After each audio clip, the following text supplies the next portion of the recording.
ከሀገሩ ሊሰራ በወጣበት ወይም ደግሞ በሰው ሀገር ባላሰበው በራሱ ዜጋ ሲጎዳ ወይም ሲጠቃ ማየት ወይም እሱ ደግሞ ባላሰበው ላይ ሲውል በጣም ያሳዝናል።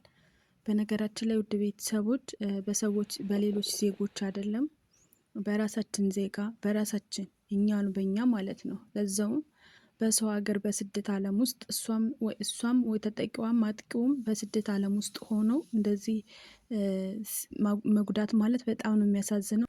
ሰላም ውድና የተከበራችሁ የቻናሌ ቤተሰቦች እንዴት ናችሁ? እኔ ያለው እግዚአብሔር ይመስገን። ለማታውቁኝ አይና ለመባላለው አዲስ ዩቲዩብን ላይክ፣ ሼር፣ ሰብስክራይብ እያደረጋችሁ ቤተሰብ እንሁን።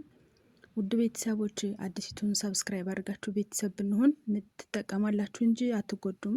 ምክንያቱም ይህ ቻናል የሚያወራው ስለኛ ስለ ማዳም ቅመሞች ስለኔና ስላንቺ አረብ ሀገር በተለያየ አጋጣሚ በሰው ሀገር ተሰደው ስለሚሰሩት ስለ ማዳም ቅመሞች ስለሆነ የሚያወራው። ይህ ቻናል ሰብስክራይብ አድርገሽ ብትቀላቀይ ትጠቀሚያለሽ እንጂ አትጎዱም። እና ደግሞ ውድ ቤተሰቦች እናንተ ሰብስክራይብ ስታደርጉ ላይክ ስታደርጉ የሰከንድ ስራ ነውና ፕሊዝ ሰብስክራይብ ላይክ እያደረጋችሁ አበረታቱኝ። አዲስ ዩቲዩብ ጀማሪ ነኝ። አዲስ ዩቲዩብን ሰብስክራይብ እያደረጋችሁ ቤተሰብ እንሁን። ውድና የተከበራችሁ የቻናል ቤተሰቦች ዛሬ የመጣሁበት ቪዲዮ ያው ሁልጊዜ የማቀርባቸው ቪዲዮዎች አስተማሪ ናቸውና ዛሬ የመጣሁትም በጣም አስተማሪ ነው። በተለይ በአረብ ሀገር ተሰደን ለምንኖር የማዳም ቅመሞች እጅግ በጣም አስተማሪ ስለሆነ ቪዲዮውን እስከ መጨረሻው በማየት ቪዲዮንም ላይክ አድርጉት። እስከ መጨረሻው በማየት አብራችሁን ቆዩ እና ውድ ቤተሰቦች እንደዚህ ነው እንግዲህ ነገሩ። ሳውዲ ላይ ነው ይሄን ነገር የሰማሁት። ሳውዲ ላይ አንድ ልጅ አለች፣ ቆሻሻ ልትጥል ከአሰሪዎቿ ግቢ ትወጣለች ማለት ነው። እንግዲህ እነሱ ደጋግመው ያዋታል መሰለኝ። ደጋግመው ካጠኑ በኋላ ነው፣ መቼም በአንድ ቀን የሚሆን አይመስለኝም። እና እሷ ቆሻሻ ልትጥል ስትሄድ እሷ ማንንም አታይም አታውቅም፣ እንደምትታይም አታውቅም። እሷ ስትጥል ስትሄድ እነሱ ደግሞ መኪና ውስጥ ሆነው ያዋታል ማለት ነው። እሷ እይታ ውስጥ እንዳለች አታውቅም፣ ምክንያቱም ሁልጊዜ እንደምትጥለው ቆሻሻ ልትጥል ነው የወጣችው ማለት ነው። እነሱ ደግሞ ቆሻሻ ልትጥል በሄደችበት በመኪና አፋፍሰው አስገብተው ይወስዷታል ማለት ነው። እና እሷን ቆሻሻ ልትጥል በሄደችበት እሷን አፋፍሰው መኪና ውስጥ አስገብተው ይወስዷታል። ከዛ የሚፈልጉትን ነገር ያደርጋሉ። ያው እንግዲህ ቤተሰብ እንደሆነ መገመት አያቅታችሁም፣ ይደፍሯታል ማለት ነው። ከዛ እሷን ደፍረው እና ቤተሰብ የፈለጉትን ነገር አድርገው ይጠቀሙባታል ማለት ነው። እንግዲህ ምንም ባላሰበችበት ቆሻሻ ልትጥል ነው ሄደችው። በዛ ላይ እንግዲህ በሰው ሀገር ነች፣ ተሰዳ ነው የምትኖረው። ከጎኗ የሚሆን እንኳን እህት ወንድም የላትም፣ እናት የላትም ከጎኗ። ደግሞ ይበልጥ የሚያመው ደግሞ በራሷ ዜጋ መጠቃቷ ነው። ደግሞ ከህመምን በላይ ህመም የሚሆንባት ማለት ነው። ግን እንደው እናንተ ሰዎች ማለት ነው፣ እናንተ ከሀገራችሁ የወጣችሁት ልትሰሩ ነው አይደለ? እናንተ ደፋሪዎች ራሱ ከሀገራችሁት የወጣችሁት ልትሰሩ ነው አይደለ? ሰርታችሁ ልትቀየሩ ነው። ሁለተኛ ደግሞ እናንተ ያለችሁት በሰው ሀገር ተሰዳችሁ ነው። በሰው ሀገር ህግ ስር ነው ያላችሁት። ይሄ ቦታ ወይም ደግሞ ኢትዮጵያ መስሏችሁ ነው? አልገባኝም። እናንተ ኢትዮጵያ ያላችሁ መስሏችሁ ነው? እንደፈለጋችሁ የምታላግጡበት፣ እንደፈለጋችሁ የፈለጋችሁትን ነገር የምታደርጉበት ህግ መስሏችሁ ነው? እናንተ አልገባኝም። ያላችሁበትን ቦታ ረስታችሁት ነው? ምንድን ነው ሀሳባችሁ? ደግሞ ሌላው ነገር ማንኛውም ሰው ላይ ሊሆን የማይገባ ሊደረግ የማይገባ ነገር በራስ ዜጋ ላይ እንደዚህ ጨክኖ ደፍሮ እንደዛም ሰርታ በላቧ በጉልበቷ ነገን እቀየራለሁ ብላ ተስፋ አድርጋ ጎንበስ ቀና ብላ የሰው ግንባር አይታ የምታድርን ሴት መድፈር ተገቢ ነው? እንደው እውነት ለመናገር እንደው እውነት እናንተ ለእስኪ ፍረዱ። ይቺ ልጅ መድፈር ይገባታል? መደፈር ይገባታል? ይቺ ልጅ የእናት ናፍቆት የሚያንገበግባት መድፈር ይገባታል? የልጅ ናፍቆት የሚያንገበግባት፣ የባል ናፍቆት የሚያንገበግባት፣ የቤተሰብ ናፍቆት የሚያንገበግባት፣ እረፍት የሚናፍቃት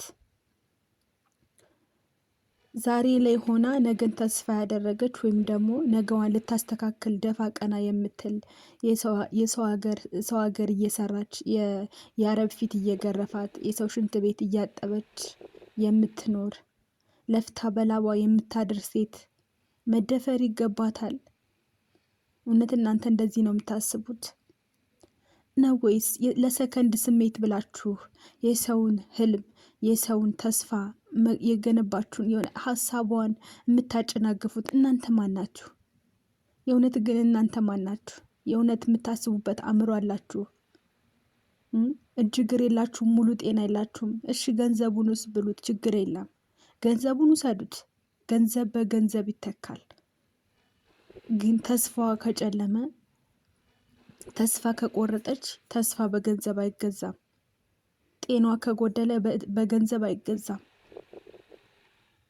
ምንድነው በጭንቅላታችሁ ቁጭ ነው ያላችሁበት ነው ማሰብ አትችሉም። ጥሩ ጥሩ ወንዶች አሉ በየቦታው፣ የእነሱን ስም ታደበዝዛላችሁ። በስመ ወንድ እየተልከሰከሳችሁ የእነሱን ስም ታደበዝዛላችሁ። የእውነት እግዚአብሔር ይፍረድባችሁ። እግዚአብሔር ፍርድ ይሰጣል፣ በዚህ እርግጠኛ ነኝ።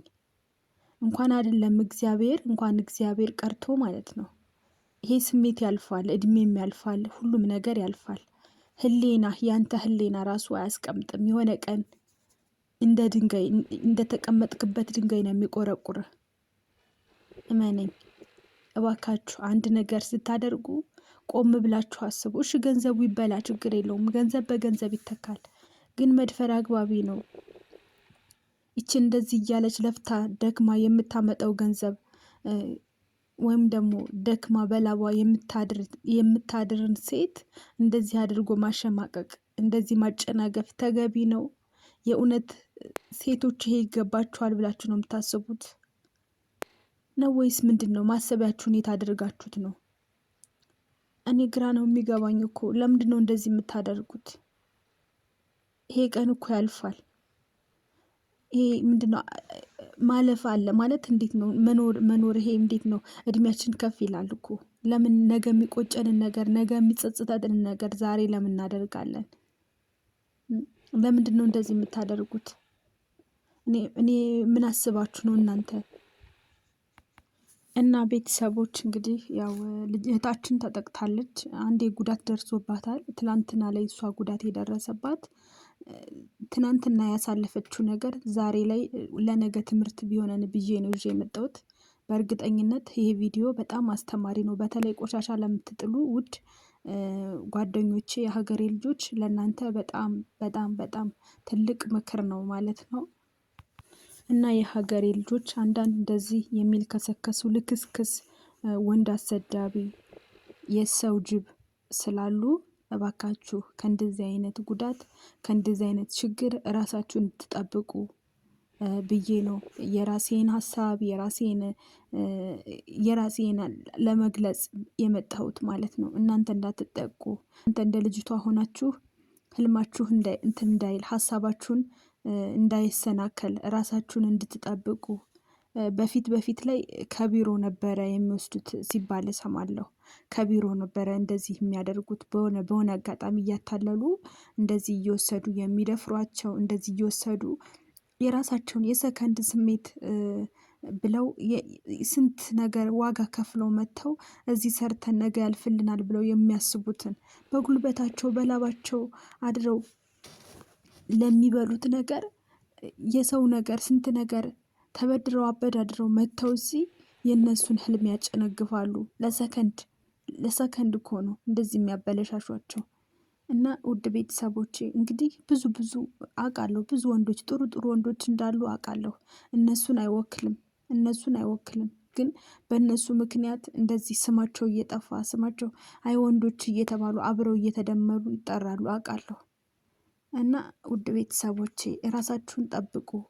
ይህ ቪዲዮ ለእናንተ ነው እና ይህ ቪዲዮ ለእናንተ ይጠቅማችኋል ብዬ ይዤላችሁ መጥቻለሁ። ከተመቻችሁ ቪዲዮን ላይክ አድርጉት።